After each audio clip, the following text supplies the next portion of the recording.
welcome to the 9th Annual LiterASIAN Writers Festival. For those of you who don't know me, my name is Allan Cho.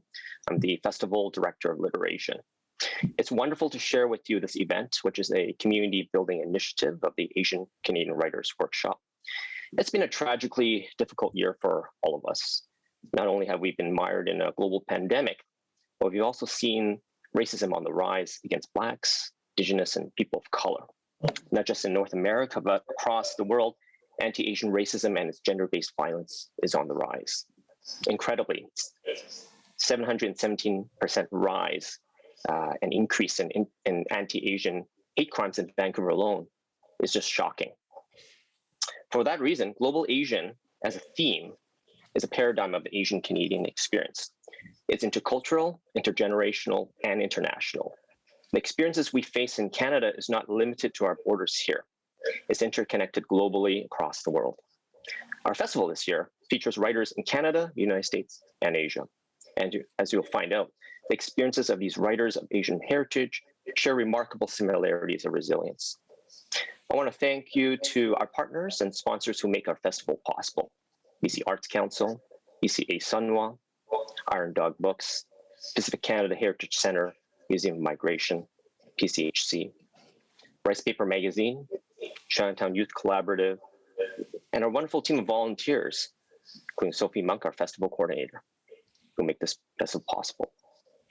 And thank you to our audiences, the writers, students, teachers, who are joining us virtually from across the world today. Our festival founder, Jim-Won Chu, envisioned a literary event that would one day touch the world across time zones and geographies. In 2017, we created the Jim-Won Chu Emerging Writers Award to help create the next generation of Asian Canadian writers. We renamed the Emerging Writers Award after Jim. So without further ado, we have a video, and I'll hand it over to Jim to share with us that vision.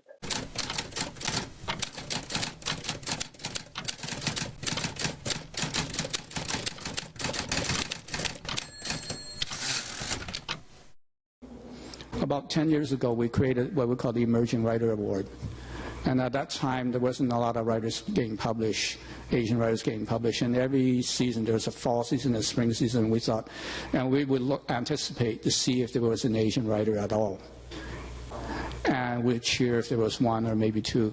And so one of our directors said, Jim, at least let's try to guarantee one writer a year. So that's when we created the Emerging Writer Award. Emerging Writer Award is unique because it was a solution to a problem. It was not to give an award for somebody who published a book and that they're the best one to publish. We were using it as a vehicle to attract manuscripts. And so the best manuscript is the one that we choose. We'll give it a name, we'll give it the award, and help them get a jump start on their writing career. However, the other ones that are mature and reasonably good, we will work with them also to try to get them published, because our main aim is to get as many people published as possible. So sometimes you can't leave things a chance. You have to find a way to do that.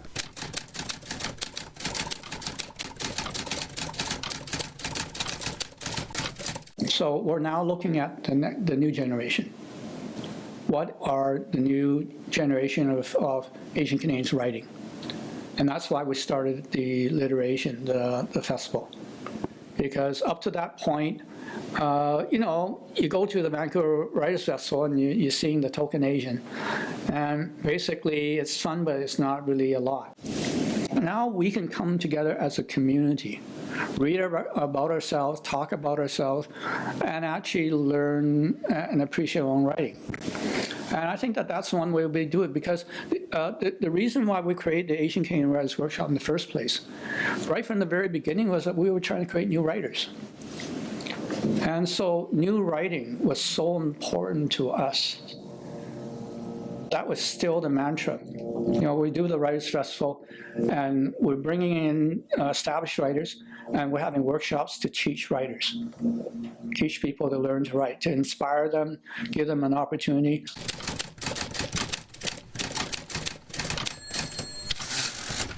Next, I'd like to introduce Marlene Enns, who is the wife to the late Jim-Won Chu. And Marlene is also the chair of the awards jury, the Jim-Won Chu Emerging Writers Award. Now, the winners of this award have included the likes of Madeline Tien, Rita Wong, Catherine Hernandez, Phil Quinn, Jamie Liu, just to name a few. So this award has been a huge stepping stone to many writers. So I pass it over to you, Marlene. Thanks, Allan.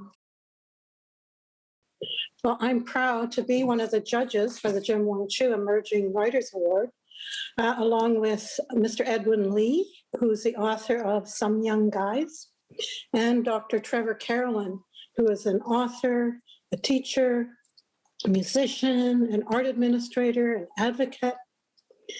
Thanks to COVID, we received the first 25 pages of 11 submissions, which was awesome.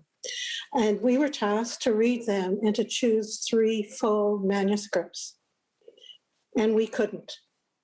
We just couldn't. The stories were so good and so varied, we requested 6 full manuscripts.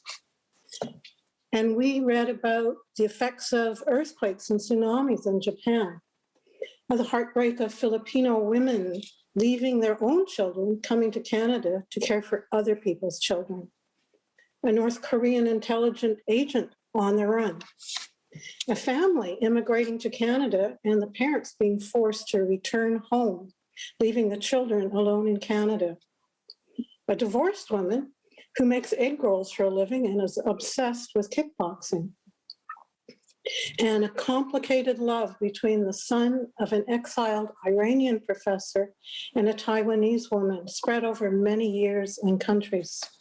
So you can see how difficult it was for us. But we did have to choose a final short list of 3, and in no particular order. Sticky Rice and Grilled Cheese by Wiley Wei Chin Ho. Reunification Stories for Caregivers and the Ones Who Love Them by Jenny Lee Austria. And Oxford Soju Club by Jinwoo Park. It was a wonderful task. Thank you, Marlene. The winner will be announced at the Word Vancouver Festival. We're doing this year because of the great amount of talented and creative manuscripts. We're doing a 2-stage process. So the winner will be announced at the Word Vancouver Festival. But we have the short list, and that's a really wonderful list that we have there. So congratulations to our short list. Now, before I hand it over to our moderator for today, I want to introduce her to everyone. Sharanjit Kaur Sandhra is a PhD candidate in the Department of History at UBC. She's co-curator of exhibits at the Sikh Heritage Museum, coordinator at the South Asian Studies Institute, and sessional history instructor at the University of the Fraser Valley. As well, she is the co-chair of the University of Fraser Valley's Race and Anti-Racism Network. Sharn is a past BC Museums Association Council member and is currently a director with the Pacific Canada Heritage Centre Museum of Migration, PCHC. Her research interests involve looking at museums, critical race theory and effect, Sikh migration in 20th century British Columbia, and interracial solidarities as a movement towards anti-racism. So without further ado, I'd like to pass the stage over to you, Sharn. Wonderful. Thanks so much, Allan. So I'd like to acknowledge that I'm speaking from the unceded territories of the Stalo people, the people of the river. Thank you so much for the invitation from the LiterASIAN organizers. You've all done such an amazing and incredible job of organizing this panel for today, and I'm honored to be a part of this conversation on a very apt theme of intersectionality, feminism, and power. What an incredible theme to explore the ways in which literature can be a force for change, and literature as well that is intersectional, feminist, and empowers.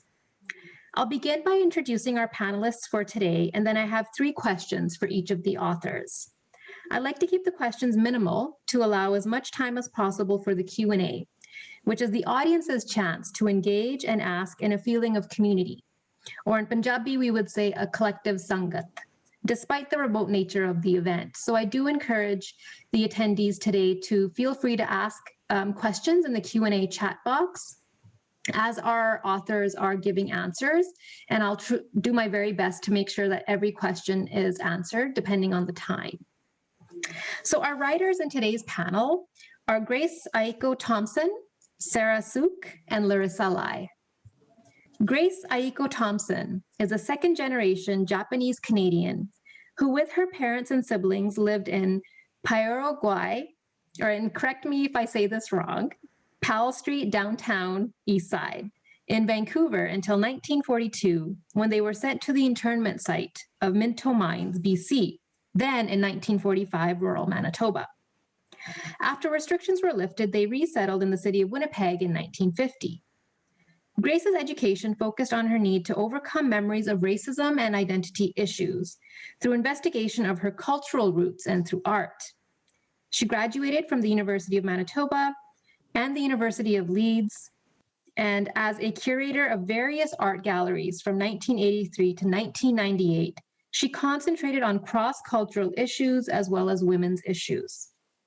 In 2000, as director-curator, she launched the Japanese Canadian National Museum.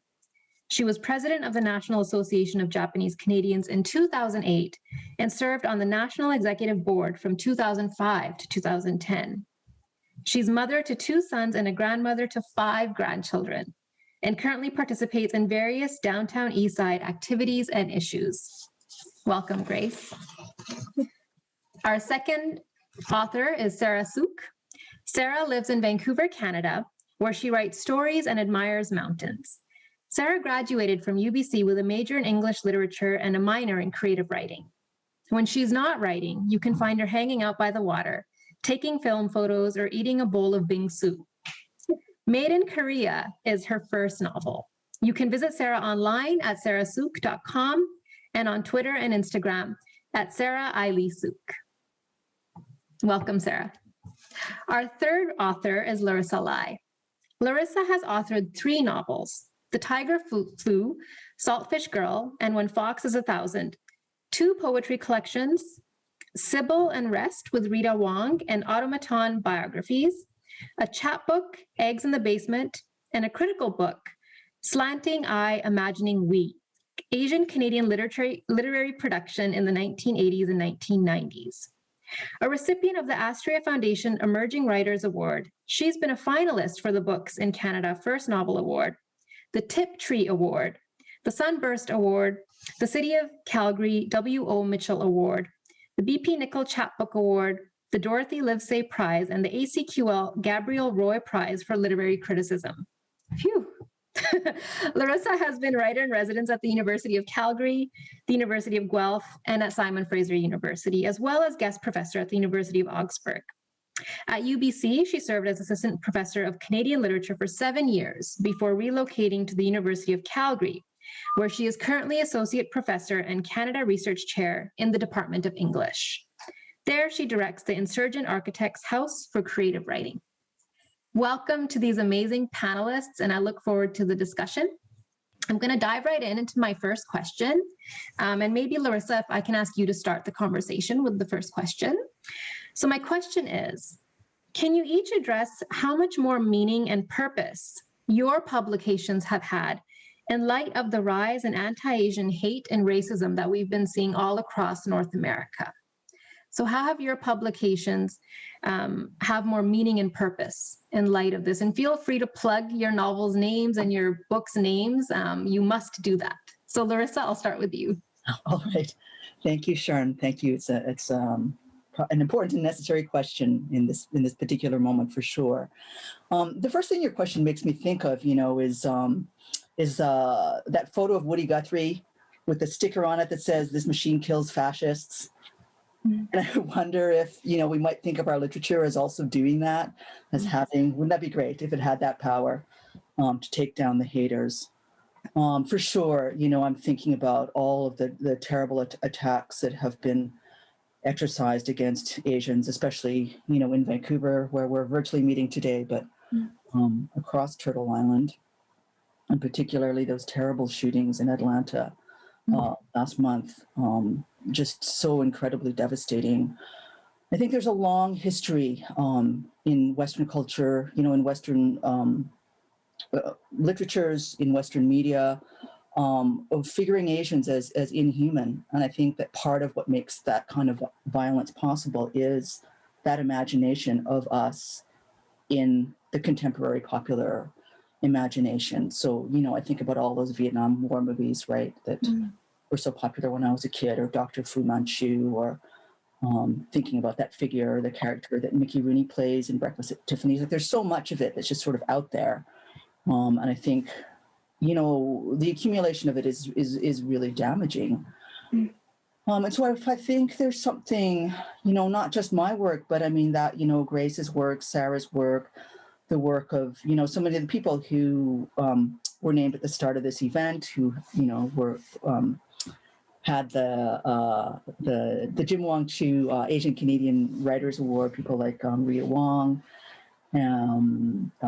other writers, Lydia Kwa, Hiromi Goto, Carrie Ann Leung, Catherine Hernandez. There's so many of us, I think, who, in various ways have been part of this project to create a broad literature for all of us, and for, a more general audience as well, that makes complex representations of Asian people. So whether they're figured in poems, or they're characters in novels or short stories or whatever, I think just, the doing the work that shows our lives as complex, as interesting, as messy, and shows us at the center of it. So in other words, it shows our humanity, is the work that will make a difference. Yeah, mine does it, but so does everybody else's. So, I do think of it, largely as a collective project. And the other thing I guess I would say in closing, that it's also really important for our stories and our poetry to be showing the relationships with other BIPOC peoples, with Black folks, with Indigenous people, that those relationships are always also really important, and that it's important that they not be kind of constantly triangulated through whiteness. I think that those are stories that are profoundly missing still on our, in our literary culture. And I hope that some of the work I do does a little something to remedy that, but I think we have a long way to go. Great, thank you, Larissa. Grace, if I can ask you the same question, I'll repeat the question again. Can you address how much more meaning and purpose your publication has in light of the rise in anti-Asian hate and racism? I would like to, first of all, apologize that I am not a writer per se, and I really appreciate that I'm part of this group, being invited. For me, the reason for my writing was not about writing per se, but because of my history. And I wanted to leave this history to my sons, who didn't experience what I experienced in growing up in British Columbia, in a racist society before, almost throughout my childhood into my adulthood. So for me, the importance of the book was to share. And I was very lucky when Caitlin Press decided to publish it, because it then became available to other people that who, the thing is, my history is pretty well dismissed. We never hear about it anymore. But with the rise of racism right now, I'm reliving it. As a matter of fact, I was recently at Gary Park in Steveston, or last year this would be. And a man yelled at me saying that go back where you came from, which is what is being said by racists all over the place. And that made me realize that well, I knew that it was existing. I knew that it was hidden all this time, that there were people who were still racist. But then, through the years, I came to realize that racism is not my problem. It's a problem that we all have to face, regardless of of who we are, but also that it is a problem of the racist.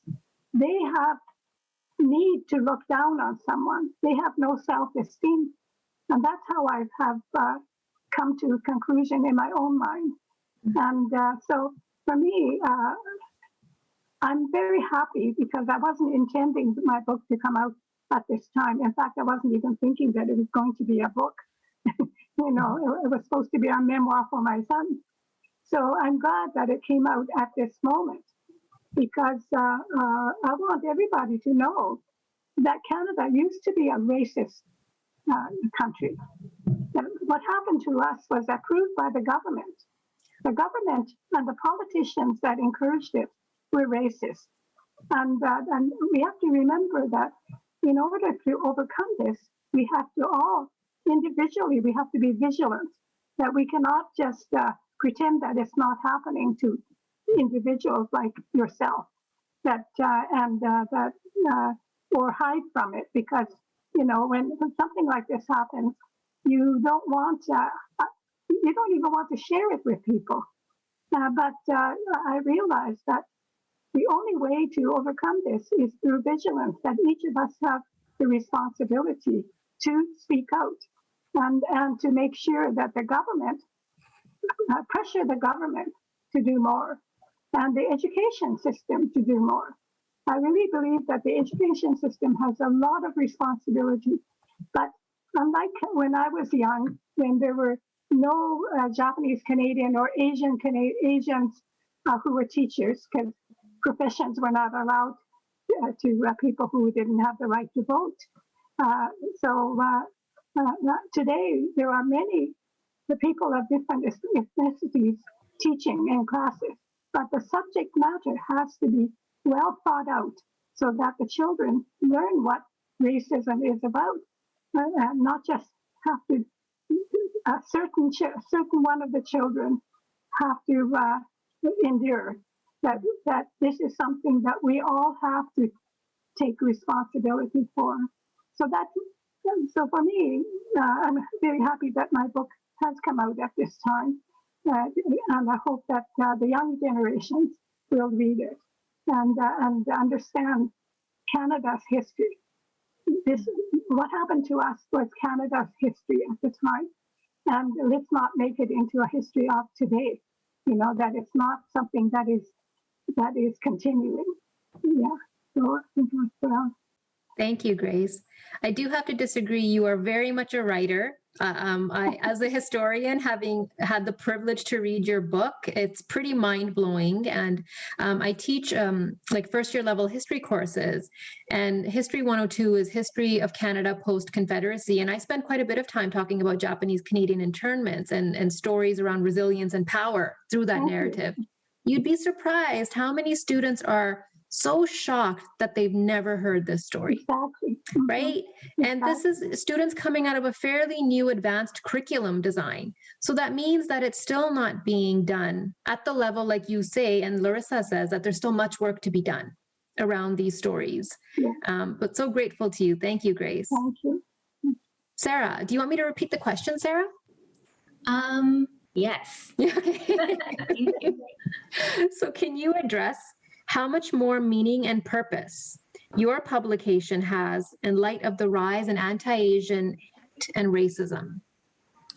Yeah, I think something Larissa said that stood out to me was being able to show our full humanity and kind of our complicated lives and messiness.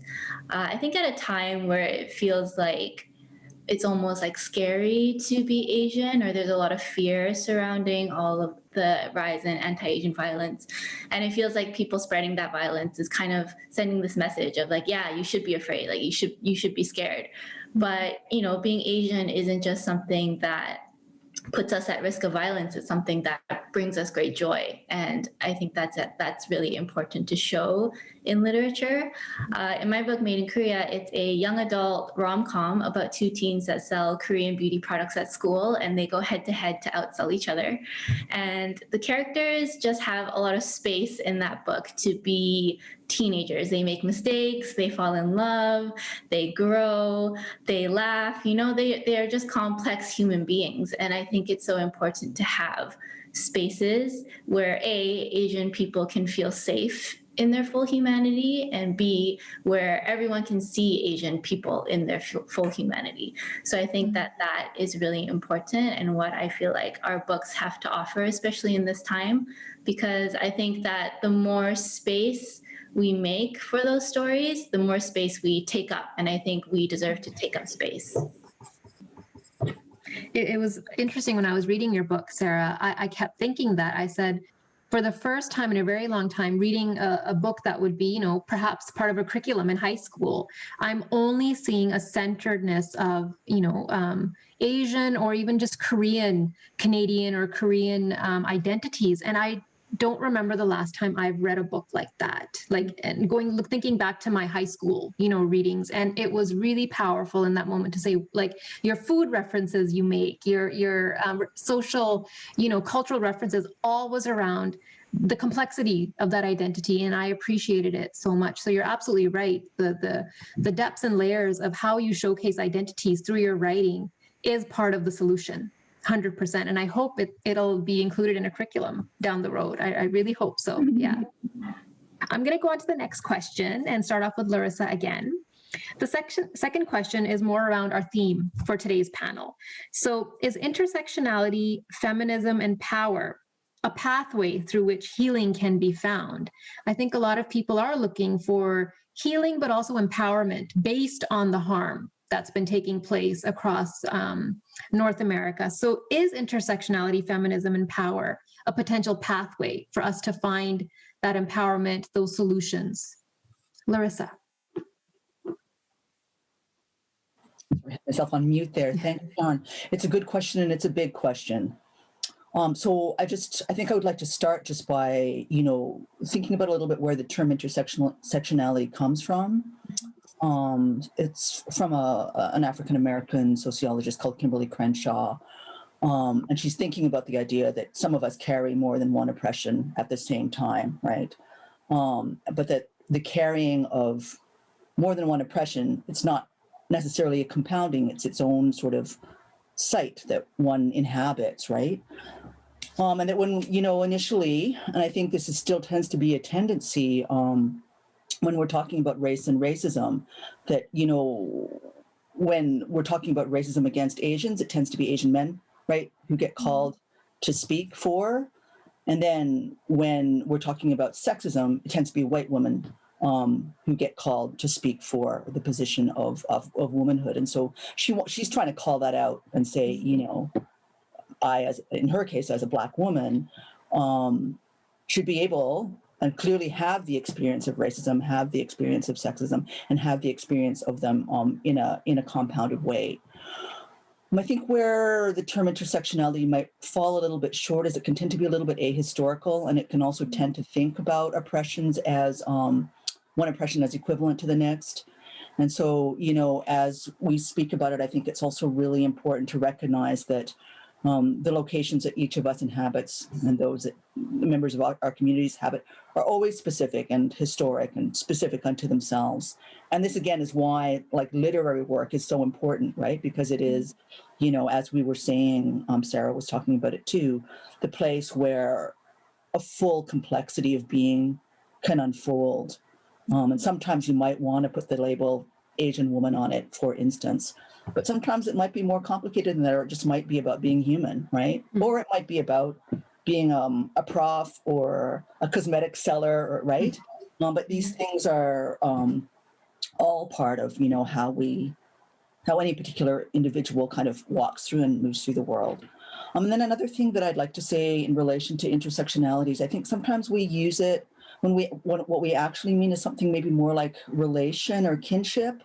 So we're trying to think about relationships through, between, and across racialized locations. So from Asian locations to Indigenous ones, for instance, that's not really intersectionality. That's more like relation, or trying to think about, how kinships on these territories might have unfolded. So it's really important, I think, when we're thinking about our terms, to think about what the freight that they're carrying. Yeah. And then likewise, with feminism, I think it's meant very different things for different people in different moments. For some people, in some moments, as Grace was saying, it's meant the right to vote or the right to enter the workplace. Sometimes it's meant the right to childcare, or it's meant reproductive rights, or the rights to be free from harm, to be free from sexual assault. So I think, when I think of it as all of these things, I think of it as a term, for sure, through which it's possible to enact one's being as a woman, but also in relation to other women, self-defined women, so women who claim themselves to be women. So it's about relationships. It's about a capacity to take power, to take up space, to sort of fight against all of those structural oppressions that come at us through the patriarchy primarily. But I think it also means specific things in relation to race and racialization. So on different things, from a Chinese Canadian location as opposed to a Japanese Canadian one, as opposed to a Korean Canadian one, as opposed to a South Asian Canadian, right? And so it's all of this sort of stuff we need to be thinking about together and putting into action together. And then likewise, power, I think of that as a relation in the first instance, but for sure, more popularly, we understand it as something to be taken, right? And for those of us who have, traditionally been in places where we've been in the place of serving others, to take power, to take one's place in the society seems, an important thing.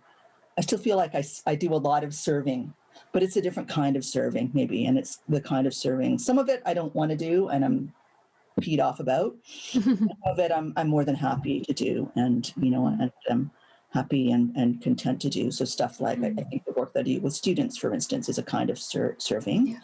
But I'm happy to do that. The kind of work that I do with community is a kind of serving, but I'm happy to do that. There's power, I suppose, in that kind of service.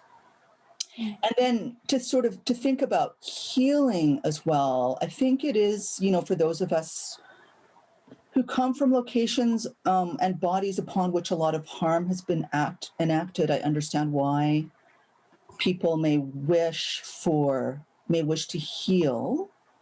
I wish to heal, but I also worry about it as a term a little bit because I guess, again, it can tend to sort of lift us away from the complicated histories in which we're also enmeshed, right? So as Asian people, we're also implicated in all kinds of, in all kinds of abuses. I mean, in terms of even when we're doing stuff, right, for our own, as Grace was talking about, in relation to the uprooting, like the totally unjust uprooting of Japanese Canadians from the West Coast. Like it was a serious violence that the state enacted.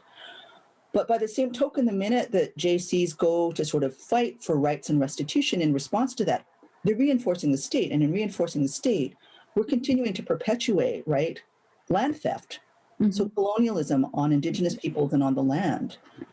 And then, when we want to empower ourselves, for instance, by purchasing property, again, by embracing the property relation, right, we're taking away from Indigenous people's insistence on the sacredness of the land. So this is not to say that I don't think these terms are useful. I think all of the terms are really, really useful. It's important to take them up, and I have been empowered by them. And insofar as I'm healed, I'm not sure how healed I am, probably not very. But I do, it is through these terms that whatever I have has come to me. So I think they're important. But I also think we need to be careful not to just sort of wholeheartedly celebrate them and sort of hold them up as kind of like the ultimate channel through which we're going to get where we're going, if that makes any sense. Oh, it absolutely does. Thank you, Larissa. I think you're also talking by pushing back against an ahistorical analysis of these words is to also look at evolution of the changes of how these words have been used and how they also change over time. Like I think in terms of an Asian identity, many of us are challenging more our own communities and anti-Blackness in our own communities. And, like you said very rightly, our role in pushing Indigenous land rights further back so we're serving a colonial state. So you're 100% right. I think it's an evolution, and part of that healing is the questioning of the words. 100%. Thank you so much. Grace, I'm going to repeat the question again. So is intersectionality, feminism, and power a pathway through which healing can be found? I found that a bit difficult for me to contend with because intersectionality was not something that was in my vocabulary throughout even into my adulthood. This is something that's come into my life only recently. And for me, feminism too is something that became more apparent in my adult life. Like, for instance, when I started working, I wasn't aware of feminism. In fact, I had to quit several jobs because of the need to get away from bully bosses. And the fact is, the men controlled your job. And so the sad thing I feel to this day is that I regret that I quit jobs. You know, in my later years, I argued it. You know, when I left the museum and you know, other places, I did argue it before I left, but I still left because I didn't feel that I had the power to make a change, even though I was in many instances older than the men that I was working with. And so for me, one thing that I want to share with the young people is don't quit. If you think you have a position that needs to be out there, then speak to it. And the trouble is, of course, that you quit because you have to move forward. You can't afford that time or the money, you know, so it's an economic thing too. And but I realize now that at my age, because I was much older, I should have fought each instance. But it wasn't just about Japanese Canadian. It was also about galleries working with a bureaucratic boss, you know, that I had to contend with. And so I feel that, and at that time, as I say, we were not using feminism so much yet. And so we were not getting the support that we needed. Women were giving me support, but not openly. You know, I mean, they would endanger their own jobs to speak out openly. So I didn't get that kind of support. The other thing, of course, is we're speaking right now about being Asian. I no longer say that. I am not an Asian. I am a Canadian. And I think that the word Asian is brought out too often about us. How are we Asian? We look Asian, and our heritage is Asian, but our heritage today is Canadian. And I think we have to remember that we don't get mixed up in our who we are. That we speak from a Canadian mouth, Canadian head, that experienced all these things in Canada. So I think it's very important not to group ourselves as Asians, but as if we say Asian, we have to make sure we say Asian Canadian. And but anyways, I just want to say too that for me, as I say, working in various places where major issue was sexism. And but in writing my memoir, I was not intending to write about sexism. But in the course of writing and rereading, I found that aspect of my life became very large in the book. And so I had to recognize it, but I had to kind of rethink that.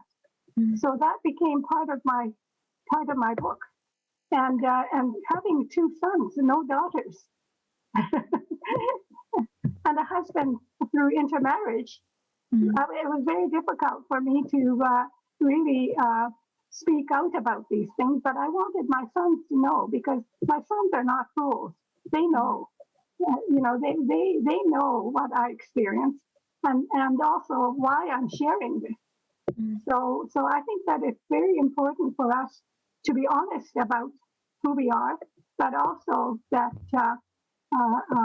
speak out on issues of that, you know. I'm really glad that we have the term feminism right now that I never had when I was younger. And I would like us to be more strong in how we live our lives.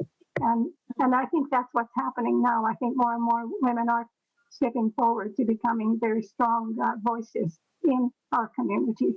But I think that part of my book became very important to me. So I'm not sure.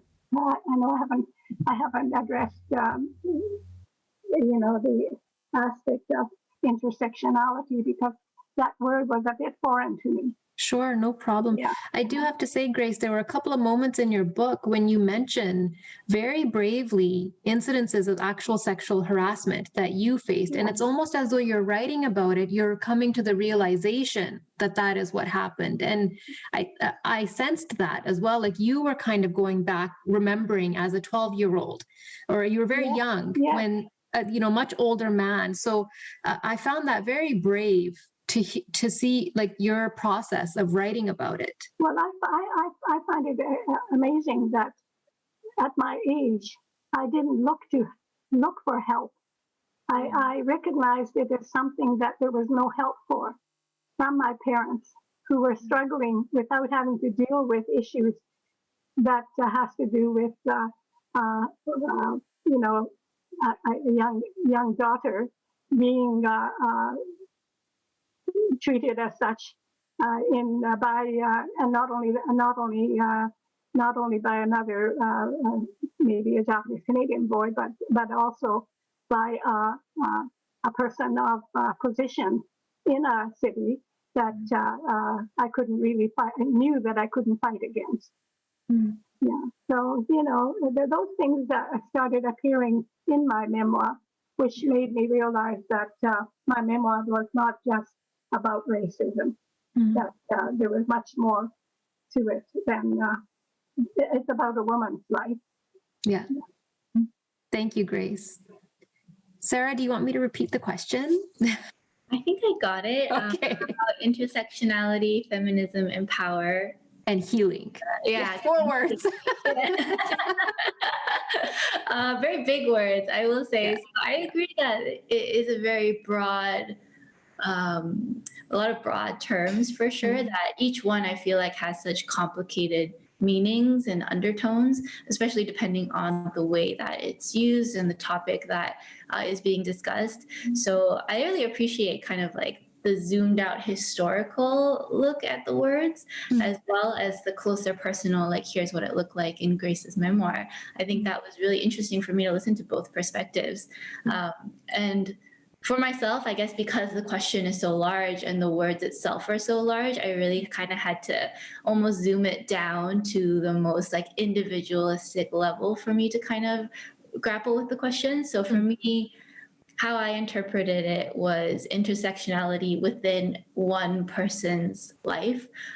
So as Grace mentioned, I think right at the end there, a story about a woman's life, and kind of what I kind of branched off of that was like the crossroads that we meet as individuals in our own identity, whether that's our racial identity or sexual identity, gender identity, or what have you.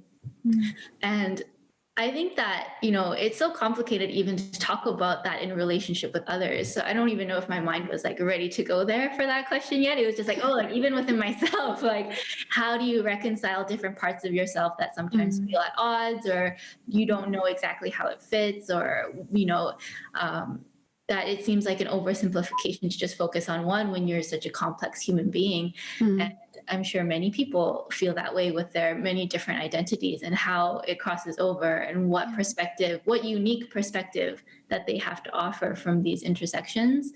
And I think that it can offer healing in that perspective, to acknowledge your different intersections or your different identities. I think it can offer healing because the more you embrace one part of yourself, I feel like it gives you permission to embrace other parts of yourself. So I feel like I've had conversations with people where they say, the more I kind of embrace my identity as a Korean person, just as an example, I feel like it led me to different parts of my identity that kind of opened up for me. Like the more comfortable I became with this part of myself, it allowed me that room to grow into this other part of myself. And I think that that's a really beautiful thing to see people become more wholly themselves by meeting themselves at their own crossroads, if that makes sense. I think there's a lot of temptation sometimes when we come across a part of ourselves that feels dangerous or feels difficult, to kind of shy away from it, or to not know how to acknowledge it. But I think there's so much power to be found in wholly embracing oneself. And then kind of in a larger perspective, on a more communal level, I do hope that the more we as individuals are able to do that for ourselves, the more we can do that for others and hold the space for other people in all of its complexities and difficulties as well. So definitely a huge question, but I think for me, the work really begins for myself and oneself. Well, I think your answer is a great segue into the final question. And it's something, Larissa, all of you have touched on, is this idea of mentorship. And I think Larissa's point about the power of being able to give back to your community, that's something you decide and you kind of mold and craft. And so the last question really is about giving back and mentorship and power. So what role do you each see as mentorship in your roles as powerful women, authors, writers, community leaders? What is the role of mentorship? So Larissa, I'll let you start.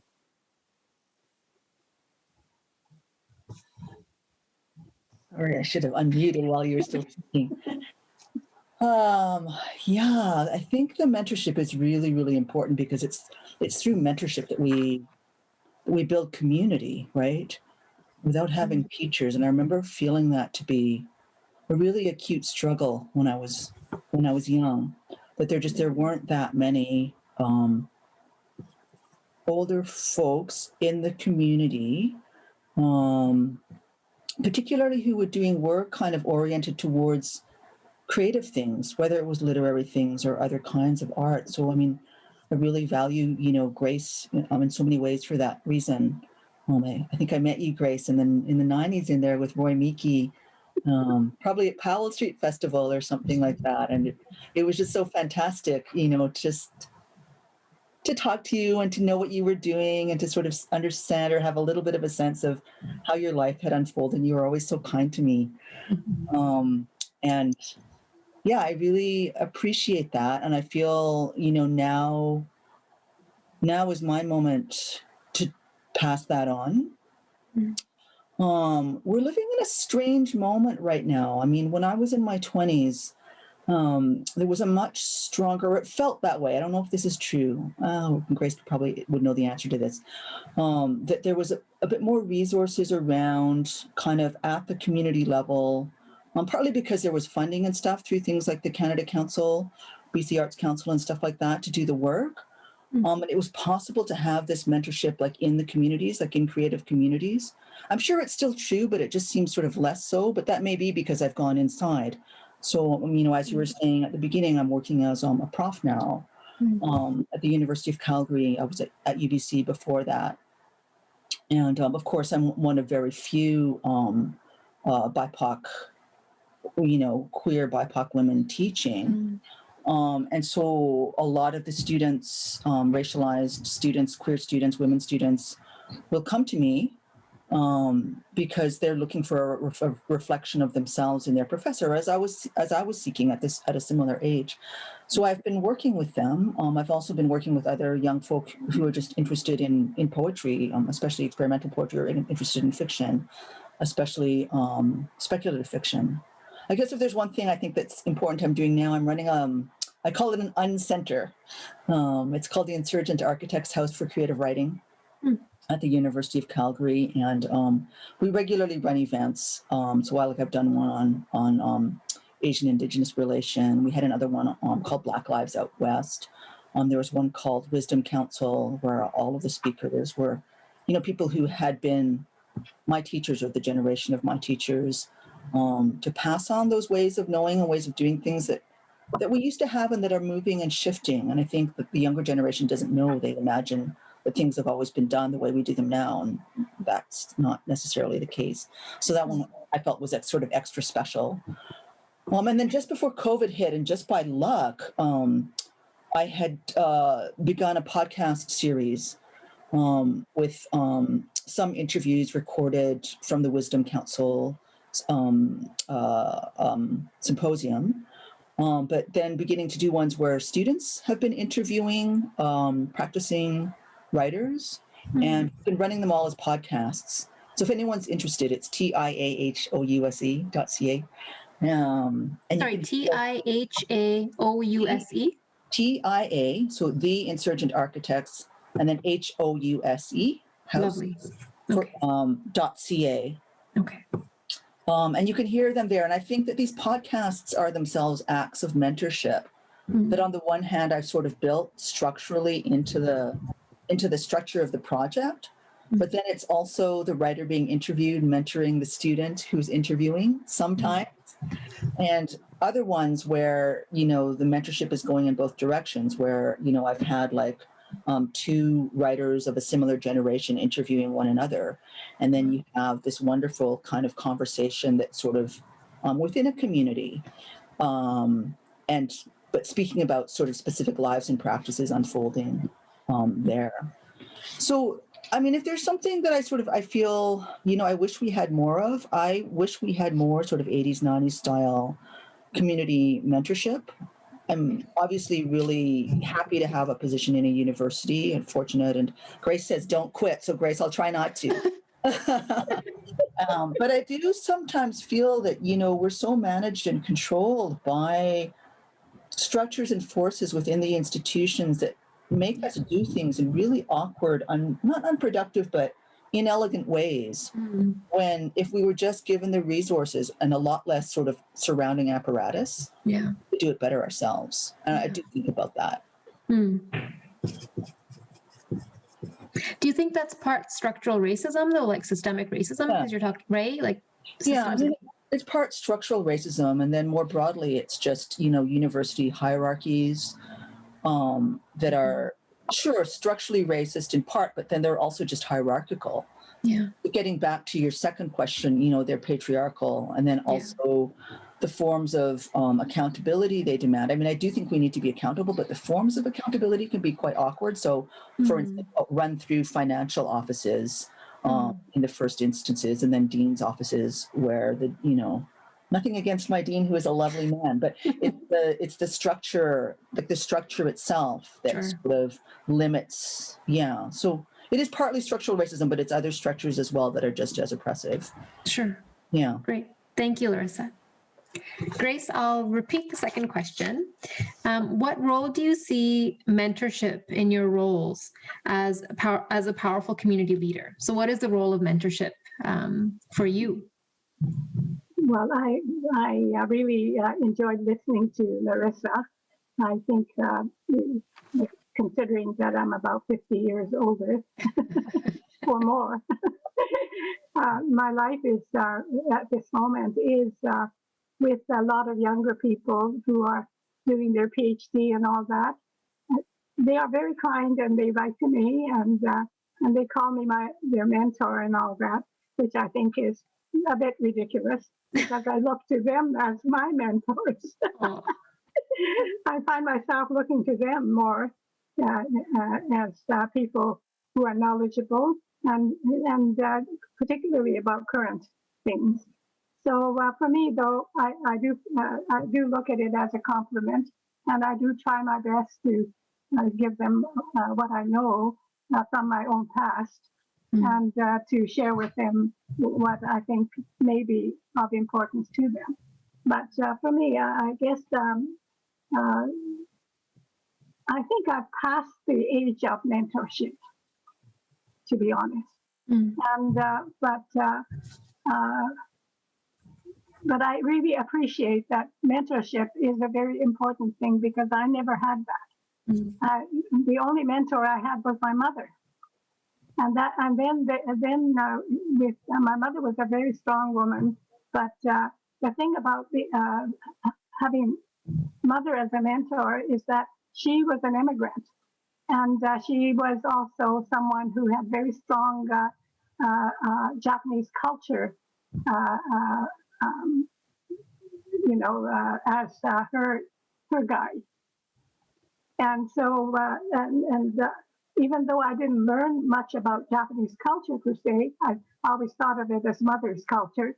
But I do know that she was the one who mentored me to become strong. That I don't just allow things to happen. That I have to speak out. In those days, my mother couldn't speak out outside of the home. But she was very open at home. she was very clear as to her position regarding society or regarding issues that were brewing outside. She would always be very confidently speaking at home as to what she thought. On the other hand, my father, I was very lucky to have a kind father, not a domineering father. So my mother was the stronger one in our family. So for me, as I say, I think that it was my mother's mentorship that made me made my life that I have to lead, that I was able to lead that life and to do whatever I wanted to do, not have to depend on others. So I think that I should leave this up to the younger ones to speak on this, because I think I'm past mentorship. I think you have a lot of mentoring that people still look to for you, Grace. Yeah, I think there's still a lot. I really appreciate Larissa and that generation. And of course, she's talking about people like Roy Mickey. They were my mentors. Even though they were younger, they were my mentors, because they lived the lives, the kind of life that I wanted but didn't have, and learned a lot from that generation. I do love the idea of mentorship that isn't barriered by age. Like, you can have mentors who are younger. Like, I've been influenced by younger people this year, right? Yeah. I think that's beautiful. Thank you, Grace. So I am cognizant of time, and if people are okay, we're going to go to about 1:10 to allow for a couple of questions that are in the chat box. So I'll let Sarah answer the last question, and then we'll go into the Q&A. So we'll go until about 1:10. Sarah, do you want to talk about what mentorship means to you? Sure. I guess I'll talk about specifically in the writing sphere for me, like writing mentorship. And I feel like I have been very fortunate to have come across a lot of people who have been very giving of their time. And I think in this day and age, I've actually come across a lot of my mentors virtually. So I write for kids and teens. So I've kind of found like the Kidlit community a lot in online spaces, which has been really great.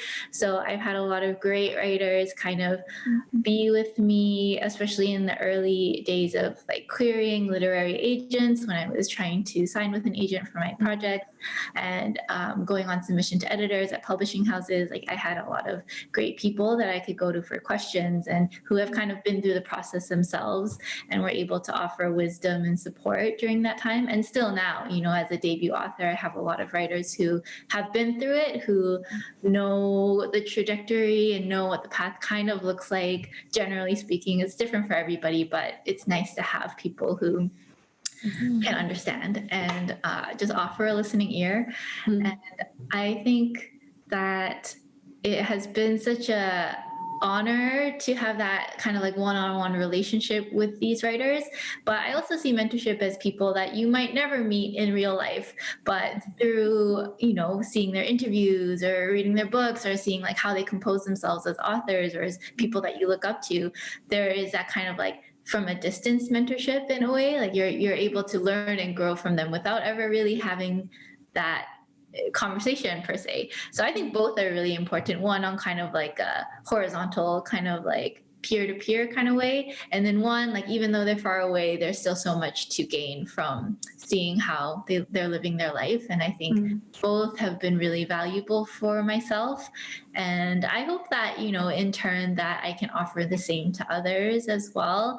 I have, you know, in an official capacity, I've been involved in a mentorship program online called Pitch Wars. So if there's anyone listening who is interested in having a published author or agented author or whoever kind of look at your early work and, you know, walk you through that process of querying agents and whatnot, this is a good program to look into. It's quite large.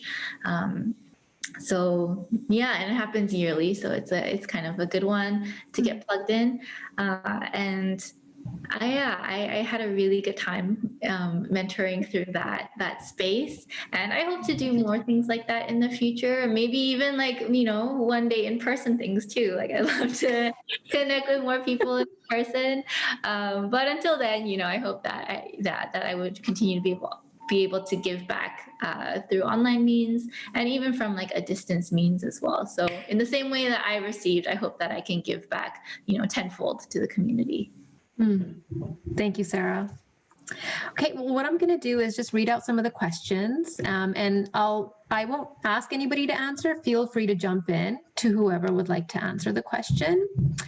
So the first question is, they're just comments. I don't see questions. There we go. Okay. From Wiley, the question is, which book has served as your biggest mentor? So anybody can feel free to jump in. Which book has served as your biggest mentor?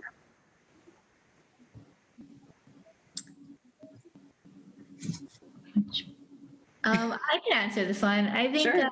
so. I actually do have like a few what I call like mentor texts. So books that I'll refer to, like if I'm writing a middle grade project, like books that inspire me. Like for example, I love Rebecca Steed's writing, or Stead. Rebecca, she wrote "When You Reach Me" is maybe her most well-known book. Her most recent book was "The List of Things That Will Not Change," and I think that she is just such a reading her work is like a masterclass in middle grade voice. So whenever I'm writing a project for that age group, I often refer to her text to kind of refresh me on like, what is it like to literally sound like an 11-year-old kid writing this book? So she would be one for me. Another is Pachinko by Min-Jin Lee is a big one, kind of seeing how she navigates like the generations of a Korean family and sharing like, the historical context of that. And then in the young adult space, I would say The Astonishing Color of After by Emily X.R. Pan is a big one for me. So I see these books as largely inspiring for my own work, both in terms of craft and in terms of their process for writing that they've shared. Great. Thanks, Sarah. Larissa or Grace? Larissa? Sure. I think, when I was younger, I was I still am actually a huge Angela Carter fan. I think I really learned from her how to be in the sort of myth and fairy tale aspects of one's culture, and then take the forms of myth and fairy tale and turn them towards the contemporary moment, or turn them towards my own concerns. So like The Bloody Chamber would probably be the one. I've been a huge fan of Dion Brand's work ever since forever. I think the novel What We All Long For is really, really important for thinking about, relationships specifically among Black and Asian young folks. I think that novel is set in the 80s or 90s, if I'm not mistaken, early-ish. And details the messy unfolding relationships among a group of friends of the same generation. So all sort of second generation kids carrying a lot of trauma, but trauma that's some of which is their own, but much more of which belongs to the previous generation. And they're kind of living it out in ways that they themselves don't fully, it's not that they don't fully understand, but it's inhabiting them and they're sort of playing it out in their lives. And that one is really beautiful. Dion's poetry as well. It's really, really amazing. Folks like Gloria Anzaldúa, Adrienne Rich, Lee Maricle's work have been really, really huge for having a sense of, life unfolding on the West Coast. I learned a lot about just exactly what kind of place the Salish Sea is, or what we call British Columbia, right? That area. I think from reading her work and, from having the good fortune to get to have the occasional conversation with her has been really, really important. Sky Lee's Disappearing Moon Cafe, for similar reasons, although I see Sharon Lee a lot less often. And then also the work of people like Roy Meeky, whom Grace was talking about earlier, as well as Roy Keuka. There's a beautiful book edited by Roy Meeky of Roy Keuka's work called Pacific Windows, which is, it's a compilation of Roy Keuka's poetry and art and writing over the span of a career, in which he's experimenting like crazy with form, but without sort of leaving his own racialized body and experience behind. So there's a lot, thinking a lot about how to think about inhabiting a Japanese Canadian artist man body. That's also very, very beautiful. Great. There are people asking for a list of some of the books mentioned. So maybe, Larissa, if you can type it in our chat box, and perhaps there's a way the moderator can share it with the attendees.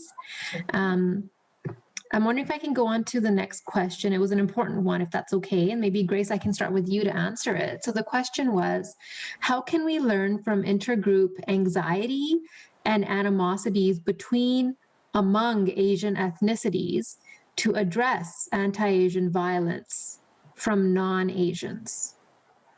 So I'll repeat it. How can we learn from intergroup anxiety and tensions or animosities between Asian ethnicities?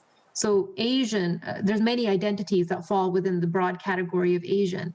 So how can we learn from those anxieties and tensions in order to address the violence that's taking place broadly as anti-Asian violence? Yeah, that's a difficult question because I think that each group is focused so much on their own problems that I think that there hasn't been enough interaction between Asian communities. And to be honest, in the old days, there used to be discriminations between them. Yeah. That they've overcome more recently. But in the old days, like when I was young, there were still a lot of problems between Asian groups because of their history, their history back home. So that was carried on. So I think that it's only more recently that there's been more connection between these groups. And I think among the younger people, the other thing that I find very assuring or that I'm very pleased about is the number of intermarriages between groups. And I'm always surprised when I hear that, oh yeah, her mother is Chinese and her father is Japanese, because in the old days that never happened. And now I'm finding that, and I think that is a good way of learning to understand each other, but accepting each other. My own children are mixed, but also they're married and they're into more mixed, and who knows? And I think that's one way of reaching out to each other. So I think it's very important. I'm not sure if I'm answering your question.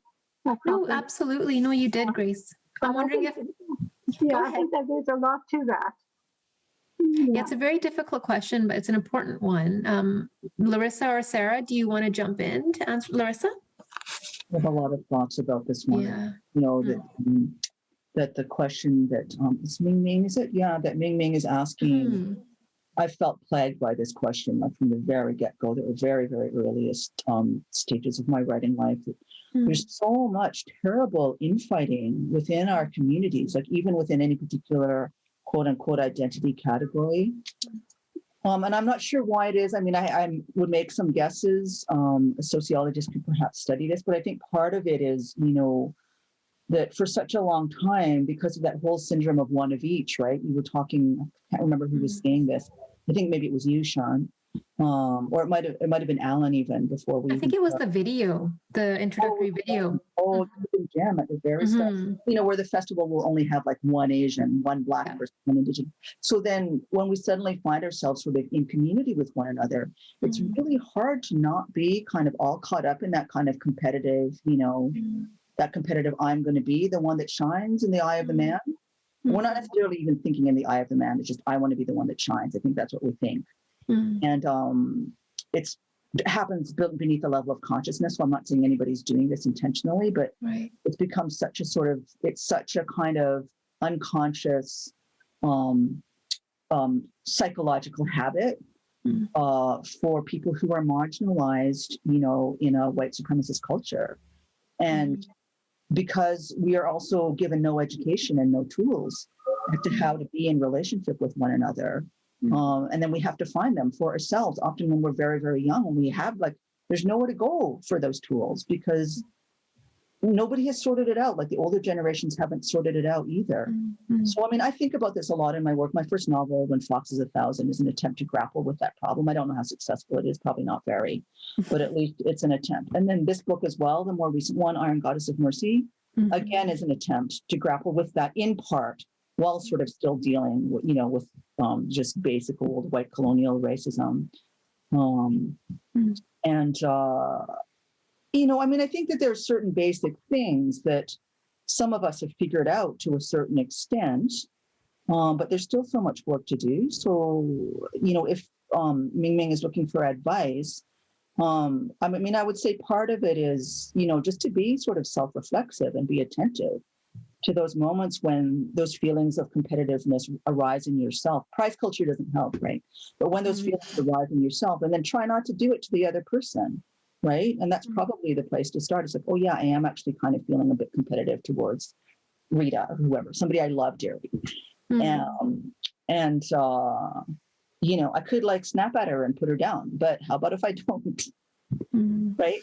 Because we can only be responsible for our own behaviors and our own, actions towards others. And I think it's perfectly understandable to have these feelings about one another. Of course, because it's structural racism, Sharon, at work there. So it's perfectly understandable to have these feelings, but it doesn't mean we need to act on them. And I think the more conscious we can be about having them, and accepting them as sort of part of our being, right? It's human to feel competitive, but then that doesn't mean that I have to be mean to the person that I'm jealous of. I can be jealous. It's okay to be jealous. Doesn't mean I have to be unkind to that person. And that might be a simple first step. Doesn't stop there, obviously. And I think there's so much further to go. But I also think we're not helpless. We have tools to deal with these dynamics. And especially, this millennial generation, which I feel like is so much more, Grace was saying she learns from younger people. I feel like the generation, younger than me is so much more attuned to these kinds of things than my generation was. I hope it's partly to the credit of, your boomer and Gen X parents. But we do have more tools than we had in previous generations to begin to think about these problems. So I think even that Ming Ming is asking the question is really fantastic. I saw somebody say something really powerful, and they said, I don't want to force myself to be white adjacent. I want to be liberated. I want to seek liberation. And that blew my mind, because I think so much of writing or academia or wherever we are, we're trying to, back to the box you were saying we are forced to squeeze into uncomfortably, say in the university sector. It's forcing us into kind of this white adjacent space, like we're somehow wanting to achieve the power of whiteness. Right. And it's not about that, it's our own liberation. Exactly. It's our own liberation through the complexities of our identities. And I think Grace spoke to that, and Sarah did, and Larissa. There was beautiful comments in the question and answer. I hope you all got a chance to see that. We are over time, but I just want to end by saying how important this conversation was today. I could keep talking to you three for hours. You're just brilliant, all three of you. But thank you so much for your work. I'm going to quickly plug the books for the attendees. So if you can see this is Falling Cherry Blossoms by Grace, Iron Goddess of Mercy by Larissa, The Tiger Flu by Larissa, and Made in Korea by Sarah. I encourage people to please read them. They're amazing books of poetry, novels, biographical, historical writing. And all three of you are so amazing. And I wish you all the best in your journeys. And thank you to the attendees. Thank you. Thank you for having us. Thank you, Sarah. Bye, everybody. Thank you. Thank you. Bye. Bye.